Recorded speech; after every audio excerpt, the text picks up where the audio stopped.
This content is for kids. It's not for kids. Isn't that what I said? No, it's not for kids. If you are 13 years or younger, this is not for you. Do I have to kill somebody in order to actually make that point across? No, man, you don't have to kill no one. Wait a second. Oh, no. We return to our planet. The High Court may well sentence you to torture. He likes movies, we like movies. SeptumSin versus the world. SeptumSin versus the world. SeptumSin versus the world. SeptumSin versus the world. I'd buy that for $1. Greetings everyone, and welcome to another episode of SeptumSin versus the World. I'm SeptumSin. Hopefully the cat this time won't be stomping on things and messing up my recording. I have the microphone a little closer today because my voice is just barely coming back after a very long stint of sickness. I keep getting these and I keep losing my voice and I keep getting it back weaker and weaker as we go.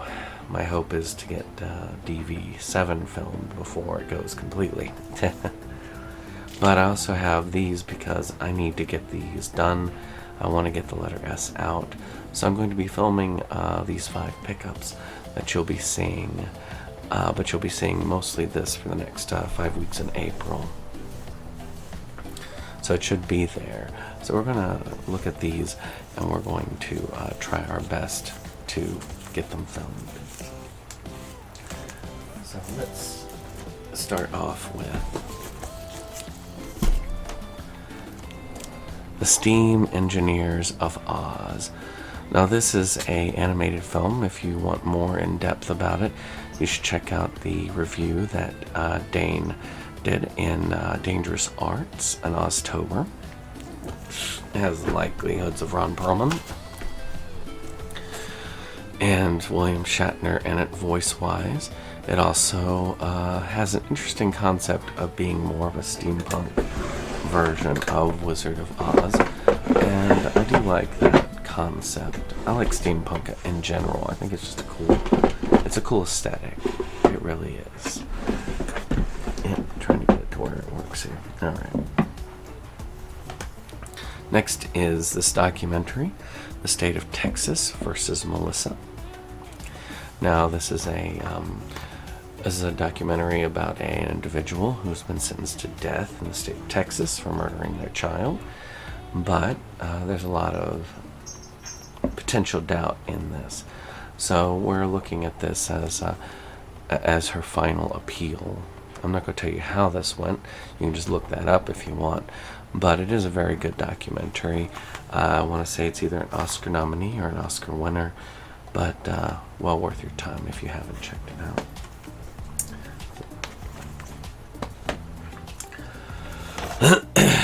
So this one here I picked up for $1 at Dollar Tree, called Star Woids. I thought this looked entertaining as hell. It has Kevin Smith with his narration and interview. This is about Star Wars Episode 1. On April 7th, 1999, lines formed at Mann's Village and Chinese theaters to see the first Star Wars film in 16 years. Dennis Praswara actually stood in line 42 days to capture the frenzy caused by the release of Star Wars Episode 1. Now, I actually experienced this piece of history. I was alive for, I want to say, I'm not sure when Strikes Back was. Let's see here. Empire Strikes Back, 1980. So I was alive for that, but I was only capable of going to theaters to see the third film. I wouldn't have remembered if they took me. I would have probably just cried the whole time, so hey. But I grew up on those movies, And I could get into the frenzy. There were lines everywhere. It was amazing. At our local theater, which never had lines, we actually had a line around the block, and I was from a small town. Ozzy and Olivia. And I was awestruck by it. And so the fact that I had a friend who went probably 30, 40 times to try and see it. They wanted to see it constantly at every showing. I was very disappointed, like many were, in that one. But the hype was real. I would say the hype was better than the film itself. But it is a really cool experience. I'm curious about that documentary. So this next one here is a bootleg, of course, with Star versus the Force of Evil. If you don't know about that, it's about this girl from a alternate dimension. She has been banished kind of to the human world in order to try and minimize the damage she does. She's a magical princess, and she has her friends as they go through weird adventures. And this is a very fun series. I'm glad to have a copy of it. I mean, you can watch it on Disney Plus now, but I really did enjoy it. I felt like they ended it too soon, and they were trying to wrap it up too much. I really think that's one of the things that kind of screwed it over, so to speak. So, this next one is a horror movie called Stalled. I think I got this also at Dollar Tree. It's Christmas Eve, and soon-to-be fired janitor is nearing the end of his shift. His work on the women's restroom is interrupted by two drunken partiers as he finds himself trapped in a stall.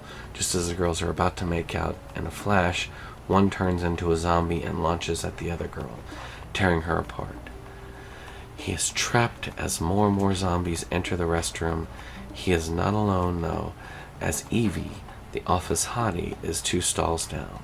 Together they plan their escape, and soon the blood is flowing and the body parts are flying in this horror comedy. It's an interesting concept. I would definitely check. I definitely should check this out in the future.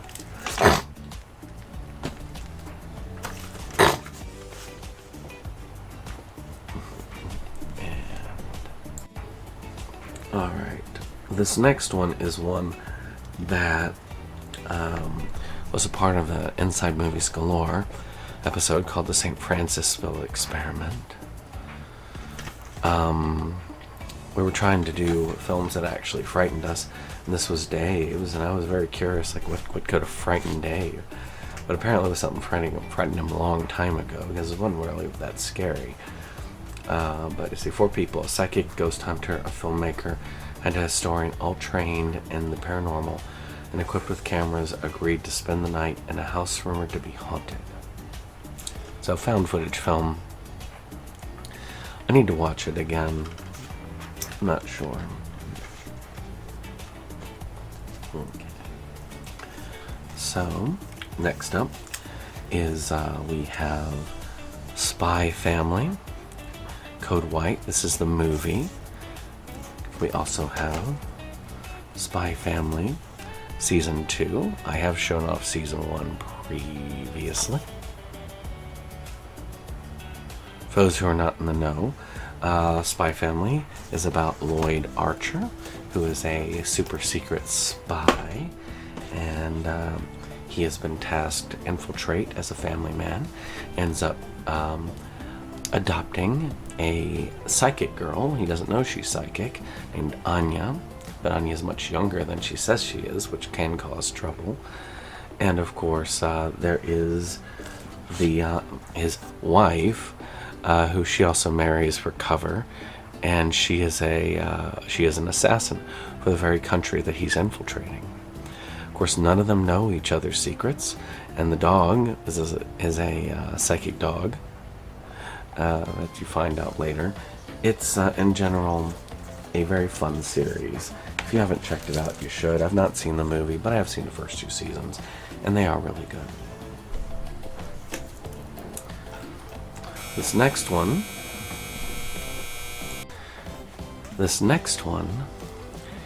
is the movie Spy Hard. Now, I got this originally because of the soundtrack was by Weird Al. I have the soundtrack. It's a kind of moderately funny Leslie Nielsen piece. It's not the greatest in the world. He plays a super spy. That's about all I can say about it. It's really not all that great at the end of the day. But I liked Weird Al's involvement, and so I got it. I may have to review it again in the future. May like it more, may like it less. So the last one is something I got from I want to say Shop Factory on one of those sales called Sputnik. The only survivor did not come back alone.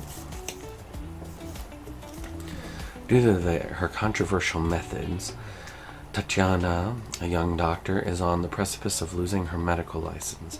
Her career may not be over, though, as she is recruited by the military.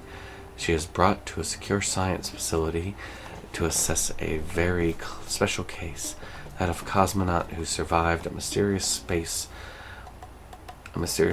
accident and has returned to Earth with a unique condition. There's something living inside of him that only shows itself late at night.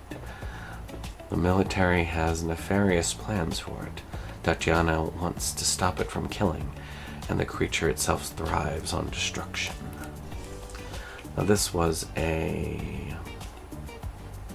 what year was this? I mean, this was released in 2020. But I know that this is not a 2020 film. I want to say it's an older film, but I'm not sure when. But I've heard a lot about it, and I always like films from earlier era. Good horror movies, not hard to want to miss. Well, I hope you've enjoyed this. If you did, hit that like button, hit that subscribe, and share. And we'll see you on the next one. Bye-bye. SeptumSin versus the world. It's that place for all the boys and girls. You'll feel real safe, you'll feel real warm. It's a cozy place to ride out the storm. SeptumSin.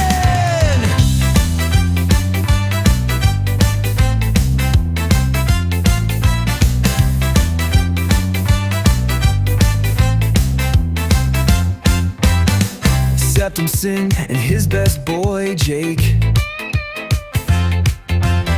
see the trends that scare us every day. Physical media is going to the side. Doctor streaming will rule the world in time. SeptumSin versus the world. It's that place for all the boys and girls. You'll feel